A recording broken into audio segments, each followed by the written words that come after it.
우리 함께 은혜 나눌 말씀은 야고보서 1장 26절에서 27절입니다. 신약성경 야고보서 1장 26절로 27절 말씀입니다. 제가 봉독해 드리겠습니다. 누구든지 스스로 경건하다 생각하며 자기 혀를 제갈 물리지 아니하고 자기 마음을 속이면 이 사람의 경건은 헛것이라. 하나님 아버지 앞에서 정결하고 더러움이 없는 경건은 곧 고아와 과부를 그 환난 중에 돌보고 또 자기를 지켜 새 속에 물들지 아니하는 그것이니라. 아멘.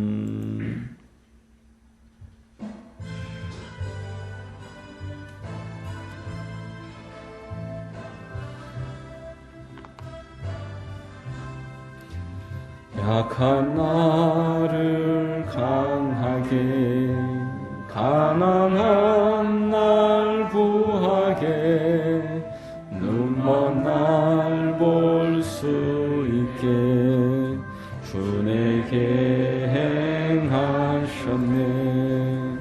호산나 호산나 주님 당한 어린 양. 호산나 호산나 예수 다시 사셨네. 내가 건너야 할 강 거기서 내 죄 씻겼네. 이제 주의 사랑이 나를 향해 흐르네. 호산나 호산나 주님 당한 어린 양. 호산나 호산나 예수 다시 사셨네. 깊은 강에서 주가 나를 일으키셨도다. 구원의 노래 부르리. 예수 자유 주셨네. 호산나 호산나 주님 당한 어린 양.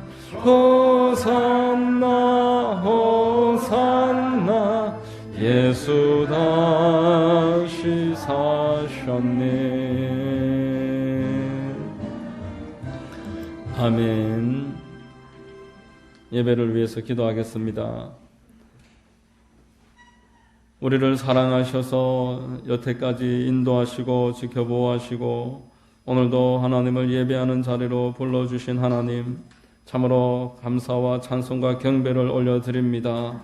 우리 있는 모습 그대로 하나님을 예배하고 찬미하려고 나왔사오니 이 시간 우리 심령을 붙잡아 주시고 하나님을 온전히 만나고 위로와 은혜와 회복과 치유가 있는 복된 시간, 참된 예배의 시간 될 수 있도록 성령께서 함께 하시고 인도하여 주시옵소서. 좋으신 하나님, 오늘 예배하는 우리 모든 성도님들 심령 가운데 하나님의 임재를 허락하시고 진리의 말씀이 우리 심령에 비춰져서 하나님의 뜻을 밝히 깨달아 알 수 있도록 인도하여 주시옵소서. 모든 수고하고 무거운 짐진 자들 다 내게로 오라 쉬게 하리라 하신 하나님, 주님 앞에 있는 모습 그대로 나왔사오니 하나님 은혜를 허락하여 주시옵소서. 아버지 하나님, 우리 성도님들 모두 하나님 이 시간에 만나 주시옵소서. 하나님을 온전하게 경험하게 하시고 말씀으로 깨닫고 회복하고 거듭나게 하시옵시고 또 육신의 질병을 고쳐주시고 아버지 하나님 마음의 질병과 염려 근심 다 내려놓게 하시며 하나님의 그 크신 은혜가 우리의 심령에 밝히 비춰질 수 있도록 인도해 주옵소서. 나라와 민족을 위하여 기도합니다. 대통령과 위정자들과 각계각층의 하나님 일꾼들 축복해 주시고 나라를 바른 방향으로 인도하여 나가기에 부족하지 않도록 지켜주시옵소서. 주님, 우크라이나 전쟁이 멈추게 하시고 속히 이 땅 가운데 평화와 은혜가 있게 하여 주시옵소서. 어린 생명들과 노약자들과 여성들과 모든 고통당하는 영혼들 주님 불쌍히 여기시고 자유와 번영과 회복으로 축복으로 인도해 주옵소서. 동력 땅에 있는 동포들 또한 하나님 은혜를 베푸셔서 자유롭게 하나님을 예배하고 또 자유와 경제의 회복, 하나님 사랑하는 그 땅이 될 수 있도록 다시 한번 주님 은혜를 허락하옵소서.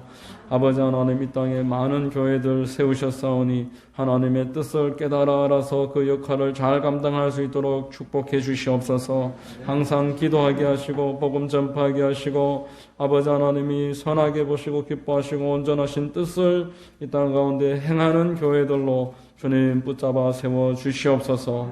많은 교회 가운데 이 하만 땅에 우리 순복음 교회를 세우셨사오니 하나님 영광과 경배를 받으시옵시고 교회를 통해서 주님 뜻하신 계획이 이루어지게 하여 주시옵소서.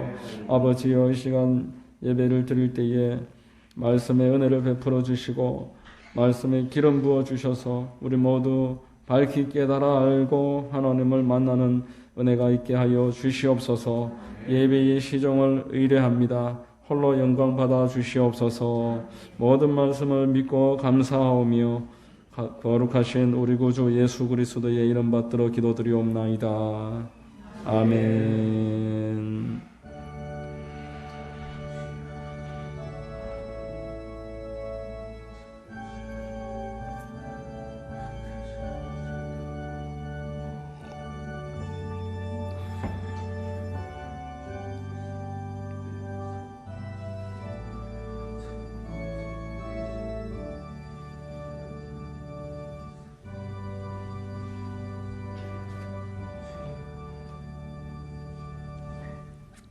할렐루야. 주일 오전 예배에 함께 나오신 여러분들 주님 이름으로 축복하고 환영합니다. 우리 옆에 분들과 한번 인사하겠습니다. 참 잘 오셨습니다. 참 잘 오셨습니다. 만나서 반갑습니다. 오늘 가인이하고 원사하고 우리 교회 첫 성도들인데 우리 코로나 딱 시작하고 이제 2년 좀 지나서 처음 오늘 왔는데 환영하고 2년 만에 왔는데 애들이 너무 많이 자랐어요. 너무 많이 자라서 환영하고 기쁘고 반갑습니다. 자, 오늘 저는 봉독해드린 야고보서 1장 26절 27절 말씀 통해서 바른 신앙생활, 이와 같은 제목으로 말씀을 전하겠습니다. 성령께서 우리 모두에게 큰 은혜와 축복을 더해 주시기를 바랍니다. 여러분, 신앙생활 하다가 저 사람 참 경건해 보인다. 경건해 보인다. 말 그대로 경건해 보이는 그런 사람들 간혹 보셨을 것입니다. 머리를 단정하게 하고 말을 부드럽게 하고 또 태도가 공손한 사람을 신앙적인 측면에서 저 사람들 참 경건해 보인다. 이렇게 흔히 말합니다. 국어사전에 보면은 경건이라는 뜻이 하나님을 공경하고 마음으로 깊이 삼가고 조심해서 행하는 태도, 이를 경건이다라고 말합니다. 성경에 경건이라는 단어가 신약에 보면은 10여 차례 나옵니다. 디모데전서에 특별히 많이 나오는데 디모데전서 3장 16절에 크도다 경건의 비밀이요 그렇지 않다 하는 이 없도다 이렇게 말씀했고 4장 17절에 망령되고 허탄한 신화를 버리고 경건에 이르도록 내 자신을 연단하라 라고 말했습니다. 신약 성경에서 헬라어가 경건으로 번역된 경우가 한 15차례 정도, 15번 정도 있는데 이 15번 다 유세베스라는 단어입니다. 경외한다, 두려워한다, 또 헌신적인 그런 의미입니다.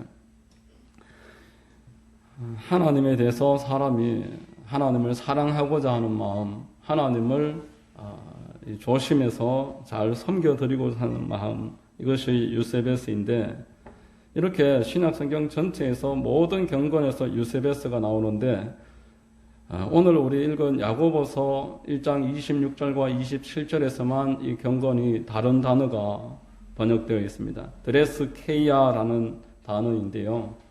경건으로도 번역할 수 있지만 종교적인 어떤 형식적인 종교의 모습, 그것을 분명하게 이야기하는 것입니다. 그래서 종교개혁가 마틴 루터는 그가 번역한 킹 제임스 버전의 야고보서 1장 26절을 이렇게 번역했습니다. 너희 가운데서 종교적으로 보이는 어떤 자라도 자기 혀를 제어하지 아니하고 자기의 마음을 속인다면 이 사람의 종교는 헛된 것이라. 따라서 오늘 우리 야고보서 1장 26절과 27절에서 말하는 경건은 다른 데에 나오는 하나님을 사랑하는 어떤 마음을 이야기하는 것이 아니라 신앙의 외적인 형식을 말하는 것입니다. 종교를 말하는 것입니다. 종교라는 것은 나쁜 것이 아니라 사람이 하나님을 섬기는 총체적인 체계를 말합니다. 신앙의 어떤 외적인 틀을 이야기하는 것입니다. 사람은 하나님이 창조하실 때 참 고등동물로 창조를 하셨지만 이 고등동물이지만 천사와는 다릅니다. 육체를 가지고 있어서 육체에 속해 있고 육체에 큰 영향을 받는 것이 사람입니다. 내면이 중요하다고 해서 이 외적인 것을 소홀히 하면은 내면이 증발되어 버리는 것이 사람입니다. 본문이 야고보서에서 1장 부분에서부터 성도들에게 신앙의 이 방법을 이야기하고 있는 이유가 있습니다. 겉으로 드러나는 신앙생활의 모습을 가지고 있지 못하면은 그 내적인 신앙이 손실되기 때문에 그렇습니다. 내면의 신앙을 훼손당하는 이유가 겉으로 드러나야 하는, 겉으로 지킬 수 있어야 되는 이 신앙의 모습, 이것이 없을 때에 그것이 손실된다라는 것입니다. 처음에 똑같이 은혜를 받고 신앙생활을 출발을 합니다. 그런데 갈수록 차이가 벌어지는 것입니다. 어떤 사람은 점점 믿음의 장성한 분량으로 나아가는데 또 다른 한 사람은 그 신앙이 늘 그 자리에 있는 그런 모습들을 보게 됩니다. 하나님이 은혜를 주시기에 동일하게 함께 주시는데 그 신앙의 틀이 잘못되어 있어서 은혜가 소멸되어진다라는 것입니다. 여러분, 휘발성이 강한 액체를 통에 담았다고 칩시다. 그런데 그 통의 뚜껑을 닫지 않는다든지 또 그 통이 금이 가 있어서 새어나간다라면은 그 양을 어떻게 보존할 수 있겠습니까? 말 그대로 밑 빠진 독입니다. 소 읽고 외양간 고친다, 이런 표현이 있습니다. 소를 읽고 외양간을 고쳐봤자 소가 다시 돌아오지 않는다, 헛수고다, 그런 말입니다. 그런데 신앙생활에서는 소를 잃었다 할지라도 외양간을 반드시 고쳐야 됩니다. 그래야지만 다음에 하나님이 은혜를 부어주실 때에 그 신앙을 계속 이제 잃어버리지 않고 잘 보존해 나가면서 점차 발전해 나갈 수가 있습니다. 형식을 끝까지 무시하면은 그 신앙이 만날 그 자리에 있습니다. 히브리서에서 말씀하시듯이 신앙의 초보에서 이제 마땅히 선생의 자리로 넘어가야 하는데 너희가 신앙의 초보의 자리에 계속 머물러 있다라고 5장 12절에서 책망하는 그런 모습인 것입니다. 그래서 야고보서의 이 사도 야고보는 신앙의 기본적인 틀이 무엇이어야 한다, 이것을 오늘 우리에게 세 가지로 말씀해 주고 있습니다. 어떤 종교적으로 기도를 열심히 하라 이런 것이 아니라 하나님을 믿는 사람이라면은 가지고 있어야 되는 신앙의 가장 중요한 틀 세 가지가 있다라는 것입니다. 첫 번째는 자기의 일에 혀에 재갈을 물려라 라고 말하고 있습니다. 26절에 누구든지 스스로 경건하다 생각하며 자기 혀를 재갈 물리지 아니하고 자기 마음을 속이면 이 사람의 경건은 헛것이라. 하나님이 사람을 창조하실 때 완전하게 창조하셨습니다. 지정의에 있어서 다른 동물이 따라갈 수 없을 만한 그러한 하나님을 닮은 피조물입니다. 하나님이 이 피조물을 보실 때 참 보시기 좋았더라, 그렇게 보기 좋았다, 참 마음에 든다, 사랑스럽다, 이렇게 표현을 하셨습니다. 그렇지만 완전한 존재가 아닌 것입니다. 완벽한 존재가 아닙니다. 하나님을 의지해야 하고 하나님께 순종해야지 그 행복을 지킬 수 있는 존재가 사람입니다. 하나님이 그렇게 에덴 동산에 사람을 지으시고 한 중앙에 선악을 알게 하는 그 나무를 세워 놓으셨습니다. 하나님 의지하고 순종하면서 살아가라 라고. 그런데 마귀가 역사를 해서 그 사람에게 하나님처럼 되고자 하는 마음을 계속 부추겼습니다. 그리고 선악을 알게 하는 나무의 과실을 먹게 유혹을 했습니다. 하나님처럼 되고자 하는 마음을 가지고 선악을 알게 하는 과실을 먹었다. 이게 뭘 의미하겠습니까? 타락한 이후에 모든 사람의 그 근본 뿌리에는 하나님처럼 되고자 하는 마음이 있고 모든 일의 선악의 기준이 자기 자신이 되는 그런 경향성이 있다라는 것입니다. 하나님의 말씀과 내 생각이 상충될 때 내가 내 생각을 따르는 것, 나의 이익을 위해서 살아가는 것, 이것이 바로 하나님처럼 행하는 것입니다. 스스로 하나님의 위치에서 사람들을 바라봅니다.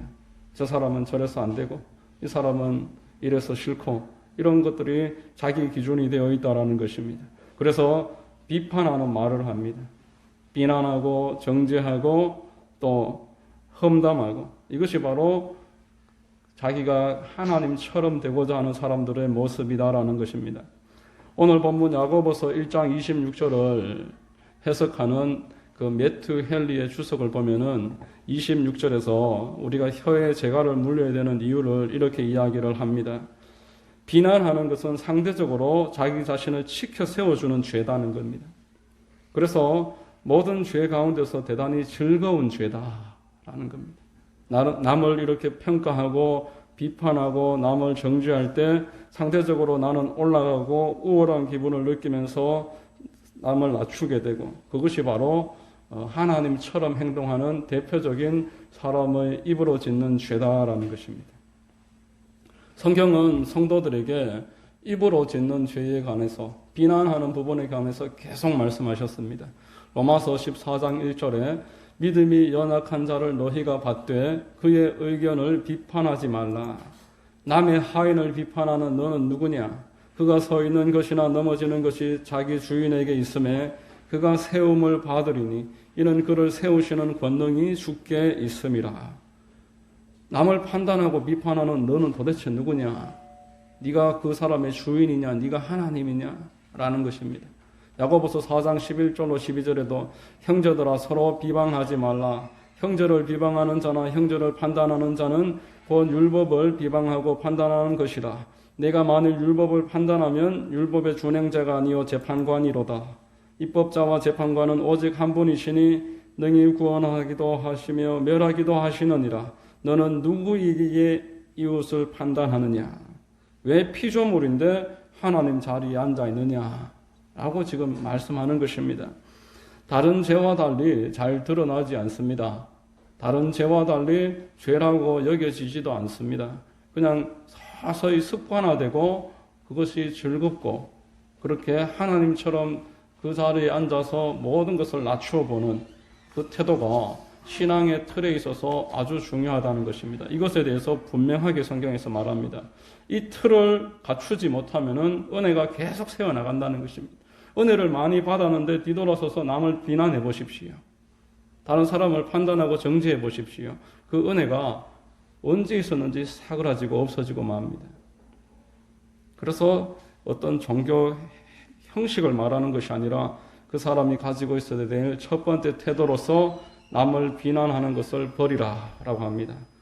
1장 26절에 보면은 마음을 속이면 이 사람의 경건은 헛것이라. 자, 마음을 속인다. 이게 뭐겠습니까?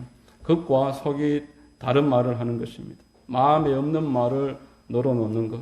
상대의 환심을 사기 위해서 있지도 않은 말을 한다든지 또 지키지도 않을 일에 대해서 상황을 모면하기 위해서 습관적으로 사람을 속이는 것. 여러분 정치인들이 일단 당선되고 보자고 그저 그 공약을 남발하는 것 그것과 같습니다. 참된 경건의 사람은 입술이 무엇보다 담백합니다. 사실을 말하고 내용을 부풀리지 않습니다. 자신을 변호하는 일에 에너지를 쏟지 않습니다. 예수님 보십시오. 빌라도가 계속 질문을 할 때에 그의 궁금증에 관해서는 해소를 시켜주지 않습니다. 하나님의 영광과 관련되고 당신의 신분에 관해서는 분명하게 대답을 하지만 예수님의 신변을 보호해 주겠다는 그 빌라도의 그 유혹에는 대꾸도 하지 않으셨습니다. 여러분 입술을 제어하는 일은 대단히 어렵습니다. 이 일을 위해서 성도들은 몸부림치면서 기도해야 됩니다. 남을 격려하고 칭찬하는 일을 제어하라는 말씀이 아닌 것입니다. 비난하고 판단하는 일에 재갈을 물려라. 26절은 말하고 있습니다. 시편 141장 3절에 야훼여 내 입에 파수꾼을 세우시고 내 입술의 문을 지키소서라고 말했습니다. 베드로전서 3장 10절에 그러므로 생명을 사랑하고 좋은 날 보기를 원하는 자는 혀를 금하여 악한 말을 그치며 그 입술로 거짓을 말하지 말고 라고 말했습니다. 저와 여러분들이 하나님이 계속적으로 부어주시는 은혜를 보존하고 그 은혜로 말미암아서 내가 신앙으로 자라가고 하나님을 계속 경험하시려면은 먼저 입술을 채워야 해야 한다. 이것을 첫 번째로 기억하시기를 바랍니다. 두 번째로 고아와 과부를 환난 중에 돌보라 라고 말했습니다. 27절에 하나님 아버지 앞에서 정결하고 더러움이 없는 경건은 곧 고아와 과부를 그 환난 중에 돌보고 또 자기를 지켜 세속에 물들지 아니하는 그것이니라 라고 말합니다. 여러분, 한국 교회는 대체적으로 구제를 소홀히 합니다. 안 하는 것은 아니지만 전도나 선교만큼 구제에 열을 기울이는 교회를 저는 지금까지 잘 보지 못했습니다. 아주 유명한 교회들 중에는 재정의 절반을 선교에 쓰는 교회들, 전도하는 일에 최선을 다하는 교회들, 그런데 구제하는 일에 최선을 다하는 교회들, 구제하는 일에 재정의 절반을 사용하는 교회들 지금까지 들어본 적이 없습니다. 구제를 하기는 해도 전도를 하는 하나의 과정쯤으로 생각을 합니다. 이 전도를 하기 위해서 구제를 해서 그 사람이 이 전도의 귀를 기울이게 만들려는 그러한 판단에 의해서 구제를 함으로써 교회가 대사회적으로 칭찬받는 교회가 되어서 전도의 문이 혹여 열릴까봐 그래서 구제를 한다 이렇게 이야기를 합니다. 그렇지만 그것은 하나님이 사람의 구원을 위해서 가지고 계신 계획을 정확히 이해하지 못하는 데서 오는 오해입니다. 하나님은 사람의 영과 혼망을 구원하시기를 원하지 아니하시고 우리의 영과 혼과 육까지 전인을 구원하기 위해 원하시는 하나님이십니다. 하나님은 우리의 몸과 영혼, 이 모든 것을 창조하신 아버지시기 때문에 우리의 영과 혼과 육 모두에 관심을 갖고 계십니다. 데살로니가전서 5장 23절 말씀에 평강의 하나님이 친히 너희를 온전히 거룩하게 하시고 또 너희의 온 영과 혼과 몸이 우리 주 예수 그리스도께서 강림하실 때에 흠없게 보존되기를 원하노라 라고 말했습니다. 이렇게 원하실 뿐더러 예수님이 다시 재림하실 때에 우리의 육체를 다시 부활하게 하신다라고 하셨습니다. 우리의 영과 혼과 육 모든 것을 구원하는 것이 하나님의 뜻입니다. 그래서 교회가 전도하는 일뿐만 아니라 사람들을 구제하는 일에 힘을 기울일 때에 하나님의 그 전인 구원의 일에 참여하는 것이 되고 하나님의 큰 기쁨이 된다라는 것입니다. 제가 아는 주변의 목사님 중에 구제를 의도적으로 해서는 안 된다 이렇게 말하시는 분이 있습니다. 이 목사님은 구제를 하게 되면은 전도가 희석된다 이렇게 이야기를 합니다. 빈궁한 사람들이 도움을 받기 위해서 그 복음을 듣는 척 할 뿐이다. 또 믿음이 없지만 구제를 받기 위해서 교회를 그 목적을 위해서 다닐 뿐이다. 이렇게 말을 합니다. 교회에 백이라는 힘이 있는데 구제하느라고 전도를 소홀히 하게 될 이유가 많기 때문에 그 목표가 흔들리면 안 되기 때문에 구제하는 일은 하지 않는다. 분명하게 그렇게 이야기를 합니다. 물론 여러분 이런 일이 목회 현장에서 분명하게 있습니다. 의도적으로 이용당할 때도 있습니다. 그런 일들을 통해서 힘이 빠지고 낙심될 때도 있습니다. 그렇지만 하나님은 성경에서 구제에 관해서 한두 번 이야기하신 게 아닙니다. 하나님은 사람의 영혼은 물론이고 육신을 돕는 일을 대단히 중요하게 여기십니다. 잠언서만 몇 절 찾아보더라도 잠언 14장 21절에 이웃을 업신여기는 자는 죄를 범하는 자요 빈곤한 자를 불쌍히 여기는 자는 복이 있는 자니라 라고 말했습니다. 14장 31절에 가난한 사람을 학대하는 자는 그를 지으신 이를 멸시하는 자요 궁핍한 사람을 불쌍히 여기는 자는 주를 공경하는 자니라 라고 말했습니다. 잠언 19장 17절에 가난한 자를 불쌍히 여기는 것은 야훼께 부어드리는 것이니 그의 선행을 그에게 갚아주시리라 라고 말했습니다. 잠언에 가장 많이 나오는 것도 아닙니다. 가난한 자에 대해서 구약 전체에 가난한 자를 돌봐야 된다는 말이 수도 없이 나오고 있습니다. 시편에 가면은 훨씬 더 많이 나오고 모세오경에 가면은 더 많이 나옵니다. 여러분, 이것은 하나님과 성도 사이의 문제입니다. 그 사람이 어떤 목적과 의도를 가지고 교회에 접근을 하는지는 우리가 관여할 바가 아니다라는 것입니다. 가난한 사람을 어떻게 대하는지 그것을 하나님은 대단히 중요하게 여기시고 우리 주변의 가난한 사람들을 함께 살게 하시면서 그들에 대한 태도를 보고 계십니다. 오늘 본문에서 고아와 과부를 환난 중에서 돌보는 이 일을 통해서 우리의 경건이 정결하고 더러움이 없어진다. 신앙이 반듯하게 지켜진다라는 것을 이야기하는 것입니다. 여러분들은 하나님이 여러분들에게 죽음 이후에 천국에 데리고 가는 것 그것만이면 충분하십니까? 이 땅에서 하나님이 전혀 관여하지 아니하시다가 여러분들 돌아가신 다음에 천국에만 데리고 가시면은 그것으로 만족하시냐 말입니다. 물론 그렇지 않으실 것입니다. 하나님이 물질 축복도 주시고 또 건강도 허락해 주시고 기타 여러 가지 어려운 일들을 때에 따라서 돕기를 원하실 것입니다. 이런 일들을 살면서 하나도 경험할 수 없다라면 그 신앙이 얼마나 몸이 건조하겠습니까? 성경을 읽어보면은 모든 일에 하나님이 주시는 축복과 기적의 역사들이 점철되어 있습니다. 아브라함이 나이 100세에 스스로 죽은 나이다. 아내는 경수가 끊어진 나이다. 스스로 그렇게 말할 때에 그 이삭이라는 아들을 하나님 허락하셨지 않습니까? 나이 80에 스스로도 이제는 좋은 시절 다 지나갔다 허시절 끝났다고 말했던 모세를 하나님이 데려다가 300만 명을 인도하는 민족의 지도자로 삼으셨습니다. 여호수아는 모세의 종이었는데 가나안 땅에서 첫 번째 가장 큰 성 여리고성을 7번 돌므로써 여리고성을 무너뜨렸습니다. 소년 목동이었던 다윗이 물맷돌을 돌고 이렇게 던져서 그 골리앗의 머리에 돌이 박혀버렸습니다. 이런 것들은 다 하나님으로 주시는 기적이며 축복인 것입니다. 이것을 우리가 정말 원한다라면은 하나님은 너희도 너희 주변에 있는 사람들을 돌아보라 말하는 것입니다. 히브리서 13장 3절에 너희도 함께 갇힌 것 같이 갇힌 자를 생각하고 너희도 몸을 가졌은즉 학대받는 자를 생각하라 라고 말했습니다.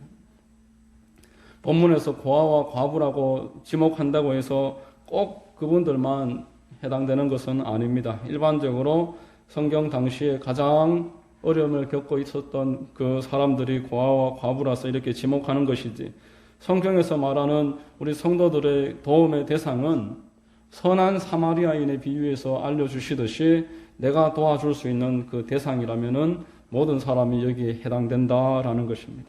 여러분, 이처럼 가난하고 환난당하는 사람들을 내가 돕는 그 태도가 종교에 있어서 가장 중요한 두 번째의 틀이다라는 것입니다.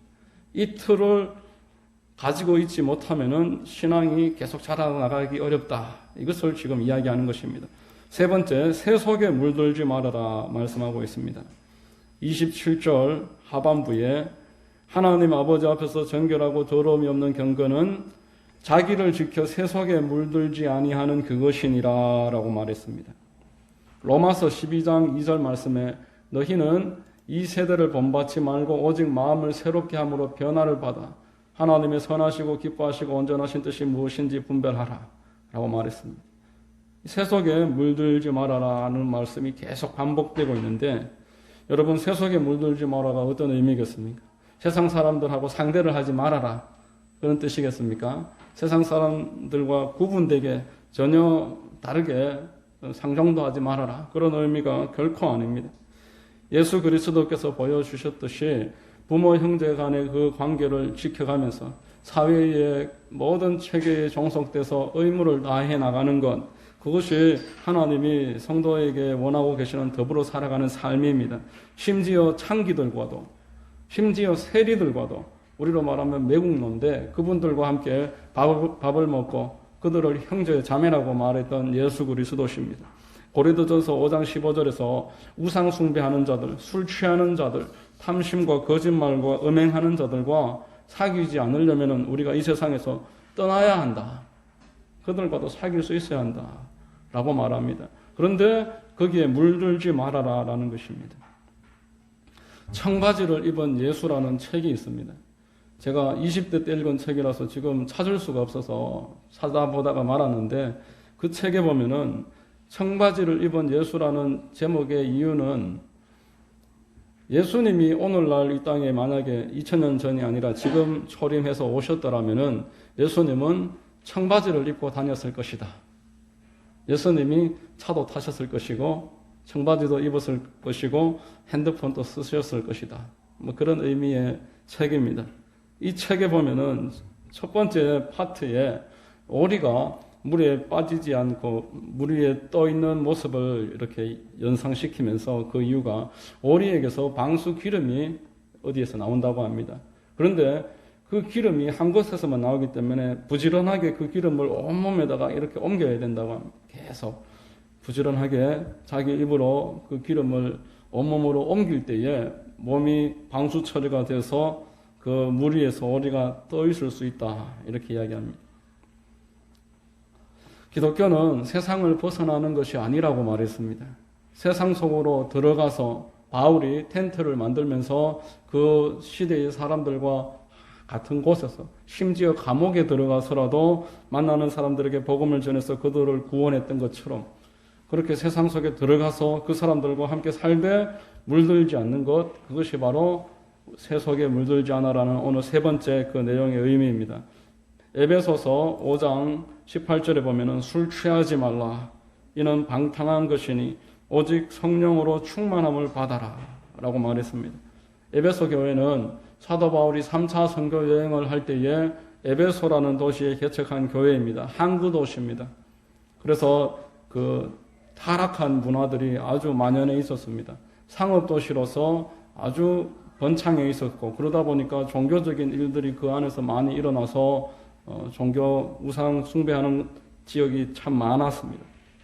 바울은 그곳에서 3년 동안 교회를 개척하고 다른 지역으로 가서 에베소에 편지를 보내면서 술 취하지 말라 이는 방탕한 것이니 성령으로 충만함을 받아라. 그 안에서 너희들이 빠져들어서 그 안에서 타협하면서 지내지 말고 오직 오리가 자기의 방수 기름을 깃털에 다 발라서 세상에서 빠져들지 않고 떠 있었던 것처럼 방탕하지 말고 성령 충만함을 계속 사모하고 받아서 세상에 빠져들지 않도록 자기 자신을 지키라 라는 그런 말씀입니다. 한국이 나온 신학자라고 인정받는 박윤선 박사님 그 제자들이 쓴 책에서 이 목사님과의 일화가 하나 있어서 제가 참 마음에 와닿았는데 이 목사님이 노년에 홀로 되셔서 연세가 많으시고 80도 넘으셨고 벌써 옛날에 1970년대 80년대의 그 연세면은 정말 연세가 대단히 많은 그 나이였습니다. 그래서 제자들이 스승을 모시고 동물원에 모시고 갔습니다. 홀로 적적하실까봐 동물원에 모시고 가서 사자도 보고 코끼리도 보고 기린도 보고 그 목사님이 대단히 흐뭇해 하시면서 신기해 하시면서 그 동물원의 동물들을 같이 재밌게 보시더랍니다. 그 제자들도 기뻐서 같이 이렇게 즐겁게 시간을 보내다가 보니까 어느 순간에 목사님이 안 보이시는 겁니다. 그 목사님 찾아보니까 저 뒤편의 벤치에 혼자 앉아 계십니다. 그래서 제자들이 찾아가서 목사님 왜 구경 안 하시고 여기 앉아 계십니까? 재미없으십니까? 별로 볼 게 없으십니까? 이렇게 여쭤봤더니만 박윤선 박사님이 그 자리에서 말씀하시기를 그렇지 않고 오히려 너무 재밌어서 그런다.